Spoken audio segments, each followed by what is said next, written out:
Ladies and gentlemen, welcome back to the 22nd episode of the Shea Station podcast. We're missing one of our dearly beloved co-hosts today. Jerry Blevins is feeling a little bit under the weather, but with news as massive as what we just got this past week, the show has to go on. So I brought in a well-known Mets fan, a well-regarded Mets fan, very popular on Mets Twitter, has never angered a Mets fan in his life, really. And that would be Mr. Jake Storielli, Talkin Jake. He's joining me for Shea Station today. Jake, what are you thinking about this new Mets edition? I love it. I love it for our Mets. I couldn't be more excited. No, man. Jerry feeling it a little bit. And it's fine. I think I'm going to sub in perfectly. I think me and Jerry Blevins both have the same odds of getting righties out. Yeah, I think so. So that works fine. No, man, I'm excited. I shouldn't say I was excited Jerry's sick, but I was like, well, actually Tuesday's opening up. Could I get in there? Who knows? And yeah, man, I'm obviously a Yankees fan, as some Mets fans turn it off. But dude, I shouldn't say I could not be happier for Mets fan. That's a lie. That's talking like that's, showing up at the 10-year reunion and saying like, oh, I couldn't be happy for you. It's like, well, there's a little shot fired there. But I mean, dude, they got Max Scherzer. I couldn't believe it, man. Like I know we were busting balls on Twitter a little bit, but they got Max Scherzer. Never mind Canna, Escobar, and Starling Marte, who are all really good ball players too. So like I was happy. I was happy for Shea Station. How about that? I appreciate that big time, Jake. Yeah, I mean, I was believing all the rumors and the news updates that it kind of like Max was using the Mets as leverage, because there have been so many times where I've used the Photoshop of Max in a Mets hat just as kind of like a joke and like to rib and make people a little bit upset. And now there's Photoshops of him everywhere because it's an ensuing reality. It's going to come true soon. I mean, there are so many things to go through about this deal. It's obviously a massive deal. It's a 3-year, $130 million deal.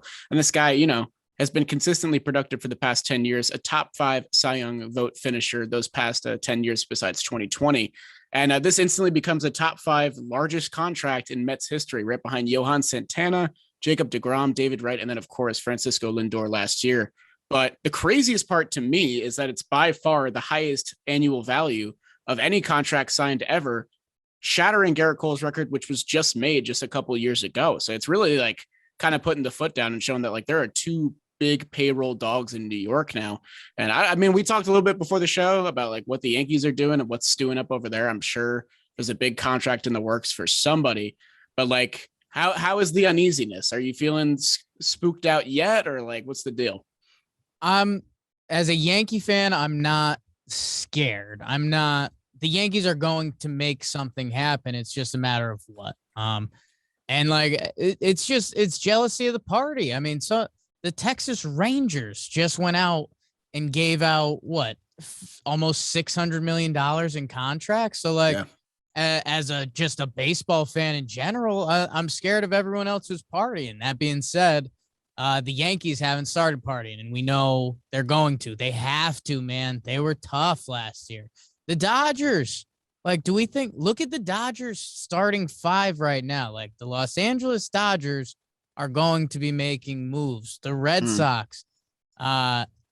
So there's still a lot to happen. It's just, how does it happen? And, there's consolation prizes, but are they the good ones? And that's, I guess, the thing that's keeping us sane is the grand prizes are still out there too. I mean, Correa is still out there. Trevor Story is still out there as we record this. We'll see. But I guess the thing that is daunting is it's getting thin. It's getting thin. I compared it on Talkin Yanks yesterday to, the dance floor is starting to get packed. It's the prom. Mm-hmm. And like the 3 girls you were hoping to dance with, or guys, ladies, what's going on? Very nice. Or fella, whatever. Yeah. The 3 people that you came to the dance and you want to dance with are still very much there. And like, scratching their feet together, looking to be asked to be danced. Looking to be asked to be danced. That was a masterclass right there. That was good shit, dude. and it just hasn't happened yet. So you just hope you don't have to go over to the geeks that are sipping on the punch in the corner and Andrelton Simmons, but the Yankees still have options. I'm not worried. I'm just in a stabbing ex-girlfriend kind of way. I'm very happy for the Mets. And dude, I know. So everyone says like you see the Twitter arguments where it's like, who cares how much money they spend? It's the owner's money. I don't care. Well, how much money they spend on certain players does affect where they spend everywhere else. Like I know some of the ex-players get mad about that because you're like, well, no, it doesn't. Well, it does. There's not a team in baseball that has an $800 million, salary payroll. So that being said, you got Max Scherzer. Now, I mean, man, next season, the race for the playoffs is going to be incredible because it's Scherzer and Degrom. It's making the playoffs. Whatever the playoff format looks like. I was going to say, it could be a completely different thing now. You got potentially 7 teams making the cut, just like NFL. So, I mean, that kind of helps out the Mets' chances a little bit. And maybe it encourages these teams like the Rangers, you said, to spend $600 million because it means that they could instantly get back into the playoffs in one season. There's no like crazy turn. Like the Tigers, they're an up and up team. They just got Javi Baez. We're probably going to talk a little bit about that later. Yeah. They had to kind of have that 1 year turnaround where like they're getting acclimated. They got AJ Hinch in there. They're fixing their defense. But now they instantly become playoff favorites because the field is getting expanded. It's not just the division winners and a couple other teams. So it makes it all the more interesting. Yeah, and you got, obviously happy for the Texas Rangers. I think a lot of the baseball purists are scared of that new format because you want the upper echelon teams to compete to their fullest, where, we already see a lot of teams that making the playoffs is the goal. And that sounds dumb, but it's true. Like on the skin of your teeth. Like when was the last time you heard a fan base saying like, we're the 2 seed? Like, yeah. It doesn't matter. It doesn't matter if you're the 2 or the 7 or what. None of it matters because the last World Series champion won 88 games, dude. Like that kind of mentality is just not there, Exactly. So it's Scherzer and Degrom, man. I in a non-jealous ex-girlfriend way, I hope those dudes stay healthy and 2 days a week. Like they are just must watch. And you're looking at sad hitters saying like, why is this us? And then I think the fun part is who does step up in the rotation. And I know you think they're going to go out and get another guy and there's still some pitchers to be had, but I mean, hey, what a time to be Tyler Mcgill and man, go listen, open up your ears, hear what those dudes have to say. And we could be talking about one of those young guys playing in huge Mets playoff games or something. I mean, the fact we're even talking about this, John, I know. I'm happy really, for you. Yeah, no, you still got the stabbiness to the ex-girlfriend there a little bit. But you mentioned like missing out on the dance a little bit. I mean, this almost could have been catastrophically bad because while the Mets were heavily pursuing Scherzer, they lost Kevin Gausman, who they had the highest offer for. That was confirmed soon after he signed with the Jays. So, I mean, this could have ended really badly if the Scherzer did leverage the Mets and then go to a West Coast teams, then you end up with nothing. And this starting pitcher market, after Scherzer went, after Gausman, after Ray went, it's very thin. There's 2 heavy guys at the top. Your Marcus Strowman up there, but you just lost Alex Cobb. I mean, after that, like if you're looking at a number 3 middle of the pack kind of guy, you're looking at like Zach Davies, Drew Smiley. Like you're not finding that guy in free agency anymore. You might find him in a trade, but obviously the trading market is going to heat up as well. The Mets have some guys. They have a lot of unproven guys rounding out the 3 through 6 in their rotation right now. You have Degrom and Scherzer. Those are locks. If they stay healthy, you have the best 1-2 maybe in baseball history. That's a whole nother discussion. You have Taijuan Walker, first half all-star, second half worst starting pitcher in baseball. Who are you going to get? You have no idea. Arm fatigue is going to play in there. You have Cookie Carrasco. He came back a little early, probably too early last season to help out the Mets. Instead, it kind of just hurt the team and himself because he just wasn't healthy, wasn't ready to come back. Is he whole? We don't know. Tyler Mcgill was fantastic. His first 10 starts, pitched really well in the Subway Series. but he kind of just hit that arm fatigue towards the end. He had never pitched above Double-A. That's a lot to ask of a really young kid. And then David Peterson, you mentioned before the show, this lefty that really had a strong 2020 during that horrible Mets rotation with like Rick Porcello and Michael Wacha. No one knew what the team was doing, but Peterson really stepped up. He kind of stepped back in 2021. So it's 4 question marks. And even if you get one of them to hit, I think that's a huge success, because just having some form of a 3-headed monster at the top of this rotation is magnified by just the presence of Max Scherzer. Do I think the Mets get another starting pitcher? Maybe. Now the question is it going to be Marcus Strowman? Do they blow another bag and spend really, really big this offseason to the level of the Texas Rangers? Strowman has a ton of suitors, and I think him waiting on his market is honestly kind of smart, because the dust is kind of settling on those 110 to 115 deals for Robbie Ray and Kevin Gausman. Strowman could end up getting maybe the extra year, maybe the extra 5 or 10 million. You don't know. Yeah, the starting pitching free agency pool, you're right, man. Impact guys, Rodon, which you're taking a bet on some stuff there. Kershaw, that's a whole nother situation. Who knows what he's up to? Strosho, obviously. And then, then you start digging to another tier. And I do think that's where the Mets are probably going to land. We'll see. I mean, Uncle Steve has proven he's not shy. He's living up to the billing of it. But I saw you tweet out Greinke before. Like, that would be fun, kind of the old man in the P. Dude, anyone that's going to give you some MLB type innings, Johnny Cueto, don't sleep on a guy like Tyler Anderson if he becomes a Met. Like, dude, look at his game log. That guy is 5 innings, 2 earned runs. Like, he was a guy I won in trades last year too. He was a nice hot button trade candidate. Dude, it's in a sport, you don't know what you're going to get. Like Tyler Anderson last year, you knew what you were going to get. So I think, and this is GM Jakey, I think you get one of those bodies, maybe 2. Who knows? You see how the free agency market plays out.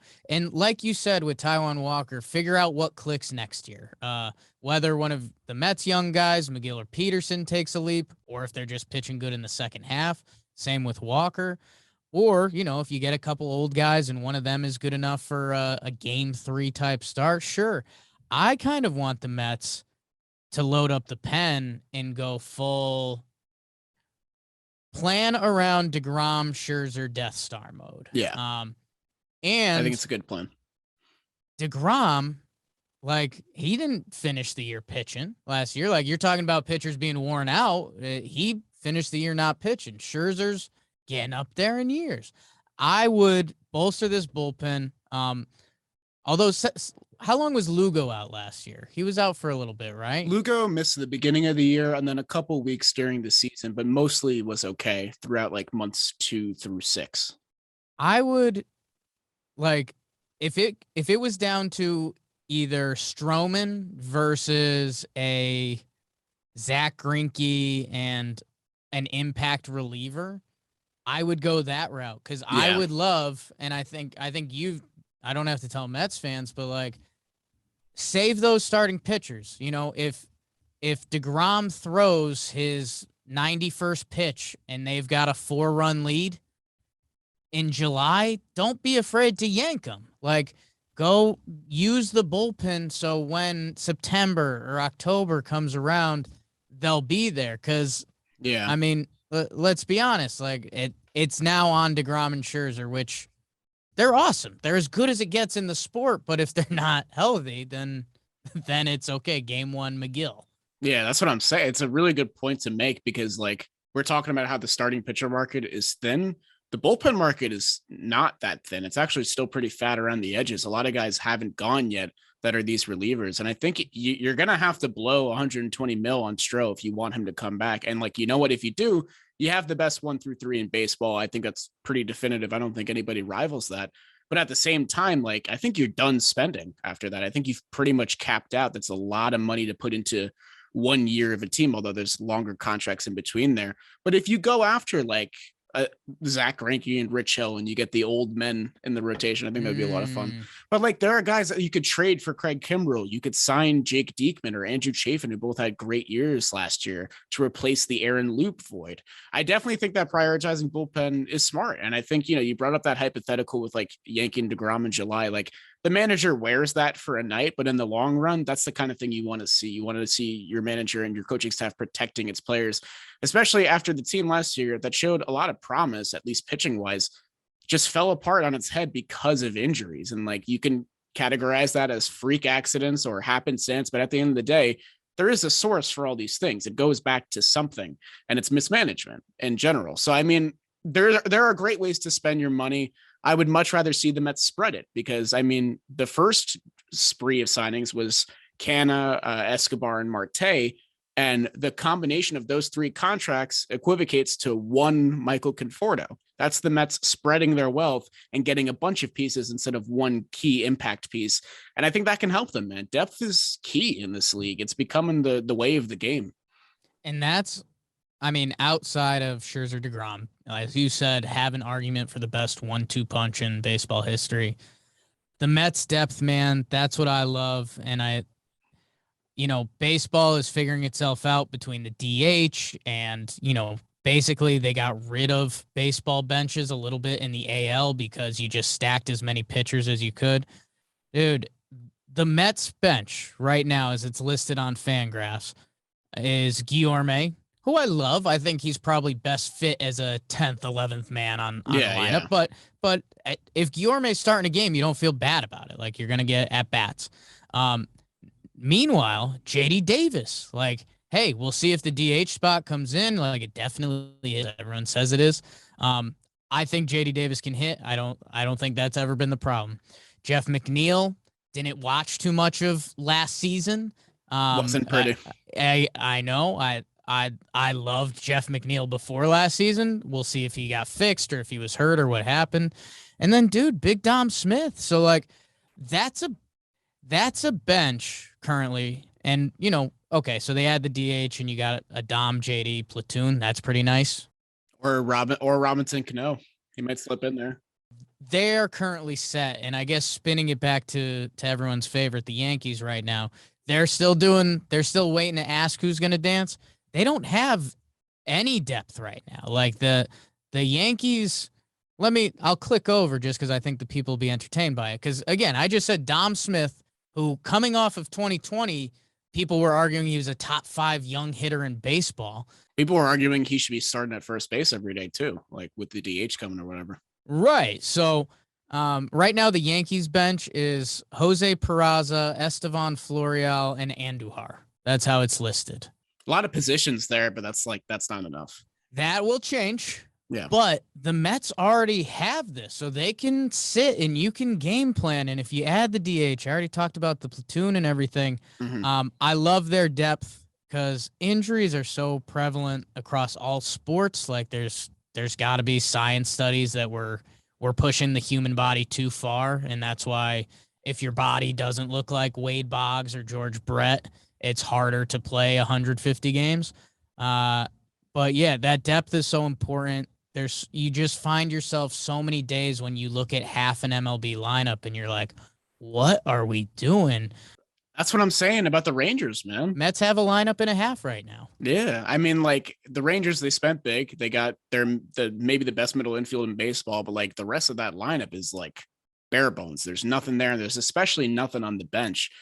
Listen, if the Mets brought back Conforto, it would have warmed my heart and I would have gotten to, wear my jersey out still or whatever. But at the same time, like, we would have had the same issues that we had last year. It would have been, all right, I guess Dom's going to play left field or Jeff's going to play left field, even though he's a second baseman. And like JD Davis is going to play third, but we know he can't play third. So we're going to have to watch that again. But because you spread the wealth and you get 3 pieces, now those guys are relegated to the bench. They may not be happy about it, but these guys can thrive in those roles. Like you said before, JD Davis hitting has never been the problem. He had some right hand issues. He was like missing a tendon in his hand. That's going to fuck up your swing one way or the other. That's just how it goes. If JD can DH against lefties, he's going to bat 300. I'm pretty sure that's a lock. Dom, the same thing. Dom was really good reverse splits, but he had to play left field. Dom doesn't play left field. He's a first baseman, and he's a really good one, too. Add in the DH. Now he can play first base, peak, and DH. There's a lot of options here, a lot of moving parts, and I think you can get one more guy. Like, maybe you bring back Jonathan VR. He can play multiple positions. He can play the outfield, too. I think versatility is so important for this team because we've spent so many years playing guys where they don't belong. When we made the World Series, Wilmer Flores was our shortstop. He plays first base now. You know what I mean? Like, times have changed. And you mentioned the prioritization of the bench.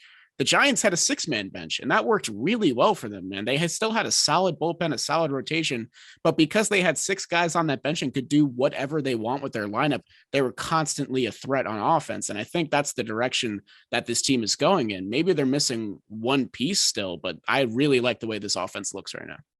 And I think where baseball's going to come around on defense, because, analytics hasn't figured out baseball defense yet. They're trying their damnedest, and you can use a bunch of different metrics.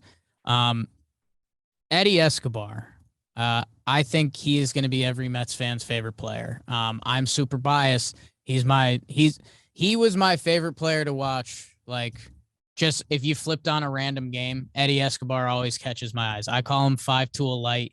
He's got a little bit of contact, a little bit of power, a little bit of defense, a little bit of speed. He just impacts the game all around. And I think what baseball hadn't figured out with defense is you can't just put a guy in a spot. Like, I don't think Eddie Escobar grades out as a plus at third base or defense. And that's because he's 33 now. And that's fine. He's going to be 33 going into the season. But he can play those positions. He can make the plays that, like, you need to make as a major league team. And I just think there was too much around baseball of the, hey, Dom, go get it in left. And, every team has their guy that, well, we like him a lot, so let's try him here. Let's just get him in the lineup one way or the other. But, like, that's just not how it works. It just isn't how baseball works. The baseball gods will chew that up and spit that out at the worst moment. So, and dude, I usually reference it as the bullpen. Just juggle. Like, if you add an 8th inning guy, that can change your whole bullpen, because your old 8th inning guy is now in the 7th and you're in the 6th, et cetera, et cetera. I think the Mets could see that on defense with Starling Marte going to center. Mark Canha is as solid as it gets. One of those, for lack of a bigger term, one of those big oafs is going to be DHing. Yeah. Like, when you put that all in the puzzle and what that does on a day-to-day with solid, if you've got your 2 aces dropping it regularly, and then you're getting solid defense and a 1 through 8 lineup that's giving at bats, that's how you win a lot of games. Yeah, man, I definitely agree. And, like, we've already seen a little bit of the difference from last year of how much better the Mets defense got, even with these holes still out there. And obviously your outfield gets weaker without Conforto out there, but I think Nimmo gets to go to left now. He doesn't have to cover as much range. His weaker arm isn't as on display as it was in center. Eddie Escobar can play third and second. He's a much better second baseman than third baseman. So you know what? You can plug in a guy at third if you want to. I know KB's still out there. I don't think that's going to happen. I heard those rumors. That would be pretty crazy. But pitchers want to pitch for teams that can play good D behind them. I think, like, that's really a big reason why Marcus Stroman had such a fantastic year. It's because he had Francisco Lindor fielding half of the ground balls that, were put in play on him. And that just, it adds up, man. It makes a huge difference. You don't want to put together a rotation of 5 strikeout guys, because at the end of the day, they'll have off days and, those pitches will get rocked and there's not much your defense can do about that. But having Degrom and Scherzer at the top, their numbers are only going to get magnified if they stay healthy, because this is a much more well-rounded team. It's a much more athletic team, a faster team. We didn't steal any bases last year. Starling Marte nearly outstole our entire team. Now he's joining our team. I think it's just these little differences that are kind of going under the radar that are going to make this team much more sound and just look more like a complete squad, if that makes sense. Yeah, man. Puzzle's not the right word. It's like, what's something that rolls into it? It's just the everyday of baseball that, if Scherzer goes out and he pitches 8 innings and he's nasty, which, by the way, he does that, and then you have the fresh bullpen the next day. So Taijuan Walker, he can go 5 innings, 1 earned. And if he's at 85 pitches and you say, well, do we want to shake another one out of Taijuan? Well, the bullpen's fresh. Let's get him a win and keep it moving. And then the defense is making plays by it. And then it's just this avalanche effect of baseball that is unmeasurable. You literally can't, that the good teams in baseball have. And I think, man, keep those two dudes healthy, figure out what bats are making it worse. Like, on that Mets bench right now, which some of those guys will be playing a lot, Jeff McNeil, JD Davis, Dom Smith, those guys outside of no shots fired at JD. No, I get that. McNeil or Smith could have an all-star season. Yeah. It would start for a lot of teams, man. They could find themselves playing every day for 2 months, and their bats have proven they could be hot for those 2 months. Or baseball is a sick sport in the other way. That guys will have bad years. It's unstoppable. You just don't know who. So I'm out here raving about Eddie Escobar saying he's going to be Mets fans' favorite player. Guess what? He could have 2 brutal months, and then he's buried behind McNeil, who looks great again. I like McNeedle. It's pretty good. McNeedle. That was my old nickname for a different reason. But yeah, man, I love it for the Mets. For them. So I've got my weird Yankees dancing analogy where they're staring at everyone. I thought it was pretty good, man. They still have their partners. They just got to figure it out. The Mets, like, for me, they're a Chipotle bowl or something. And at this point, they're debating if they want a little sour cream today or a little pico or a little cheese. Like, it's set. It's just are they going to get the guac? Are they going to get the guac? So let me pose you this hypothetical, because we know, for those who don't know, Javier Baez is a Detroit Tiger now, 6-year, $120 million deal. He's no longer second baseman for the New York Mets. So there is that hole there. Jeff McNeil will probably fill it. Maybe he'll be on the bench.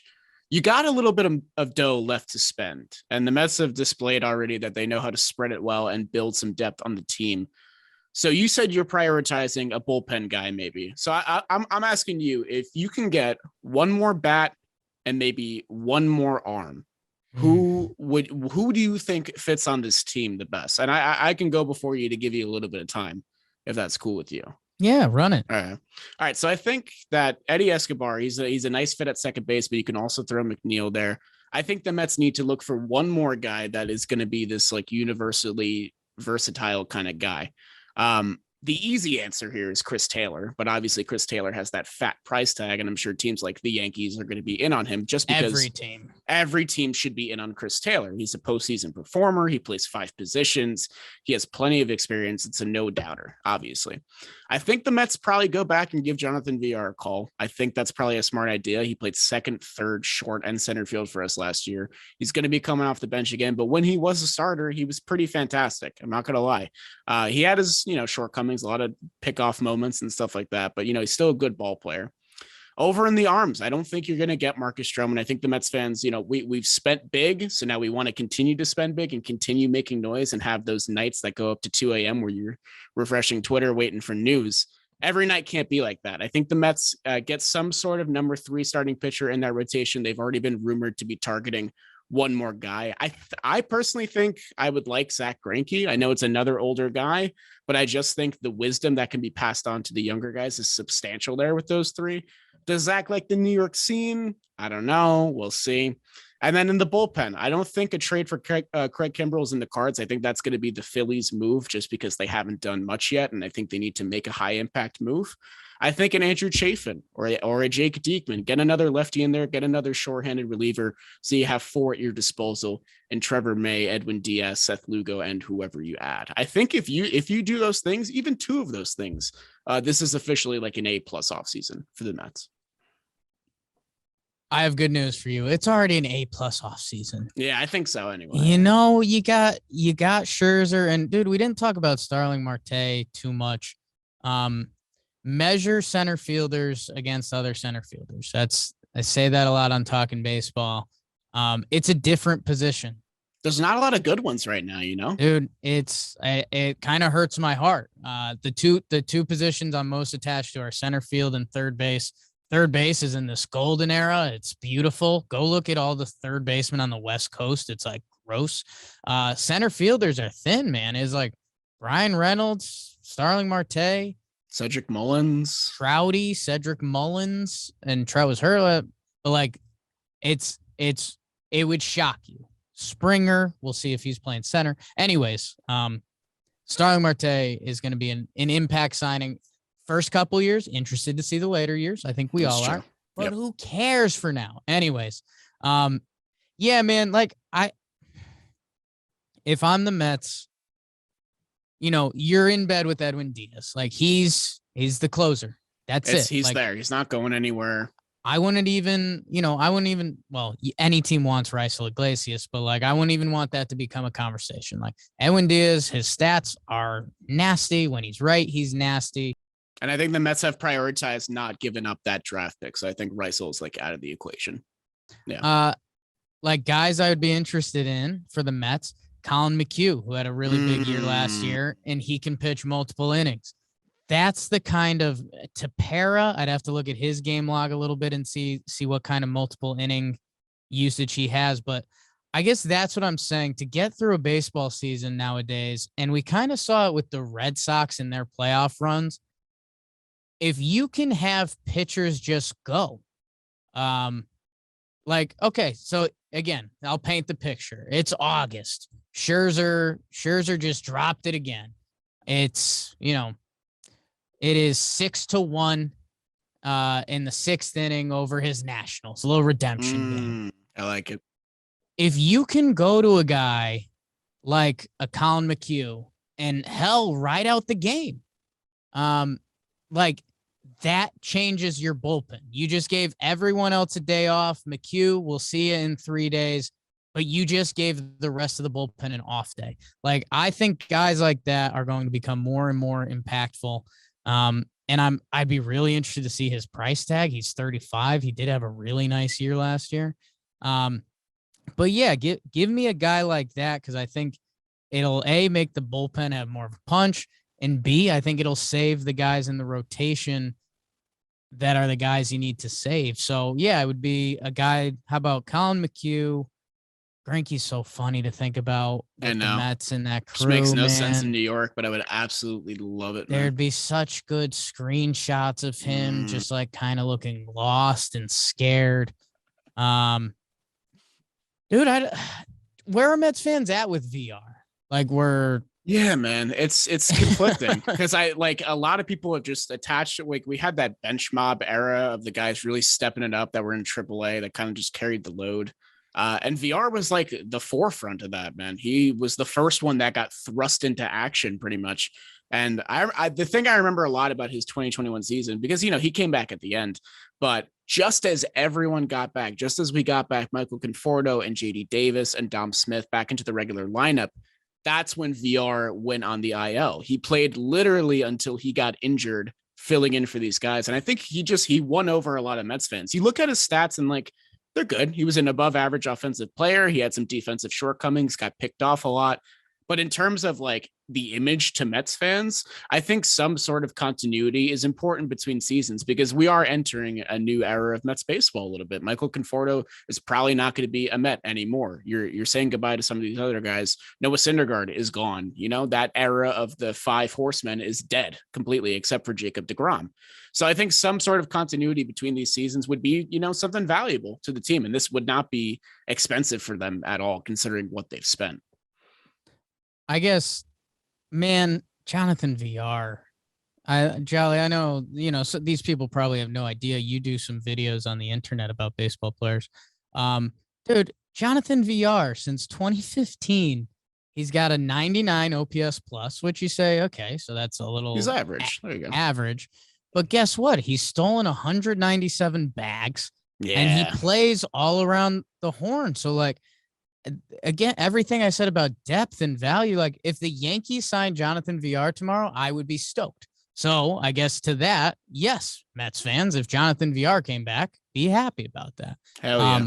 And he's played a ton of games. He played 142 games last year for the Mets. Yeah, I think durability is going to be so important for this team. You can't have a repeat of last year. If you lose Degrom and Scherzer, it's one thing. I get that. It's really hard to overcome when you invest that much into 2 guys. But you cannot have the lineup woes that you did last year. I think they've already done a good job addressing it by getting some on-base guys and getting a little bit more pop into that lineup.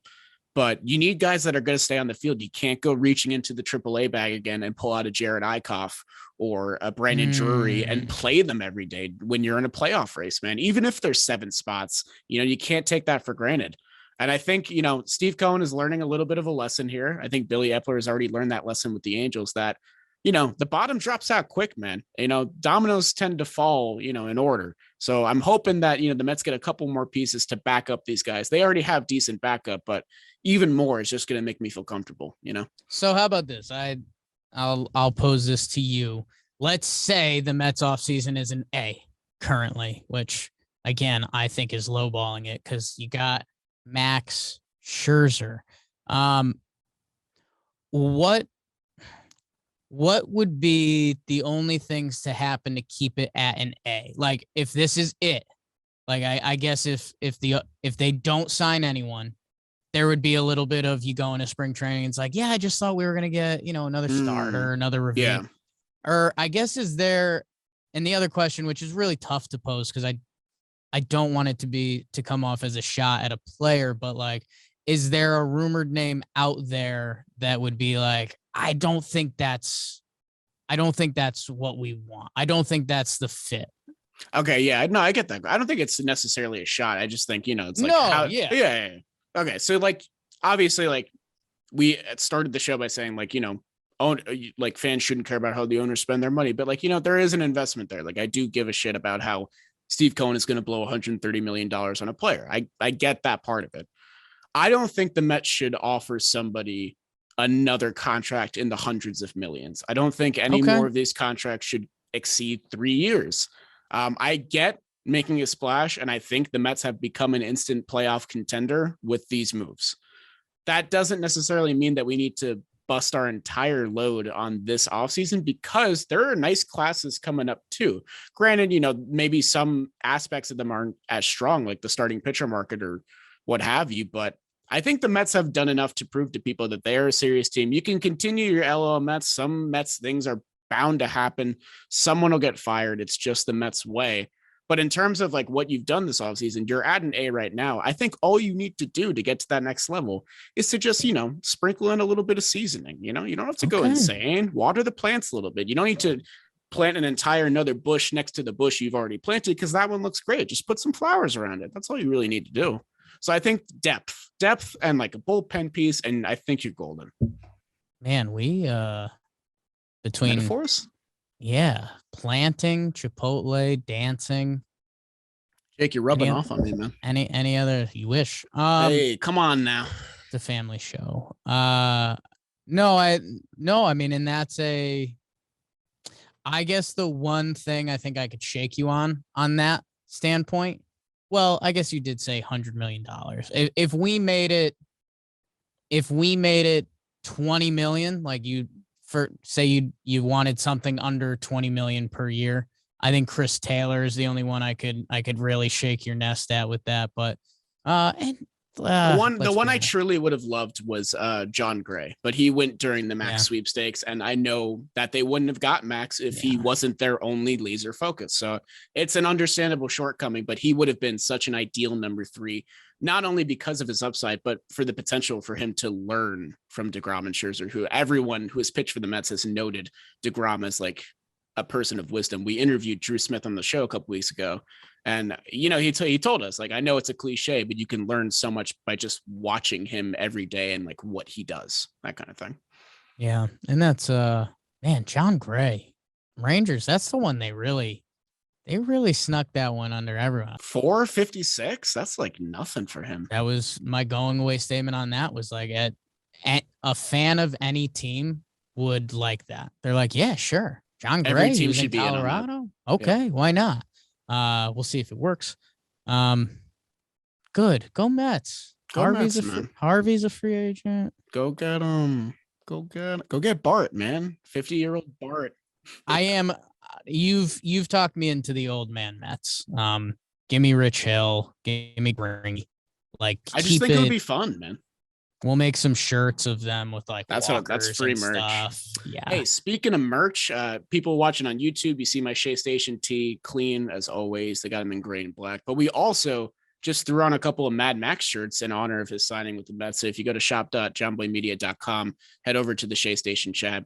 You can find those shirts. We got one with blue and orange eyes on them. A lot of Mad Max detailing. The shirts look clean, and you want to get your Mad Max merch soon because he's going to be making his debut in just a couple months.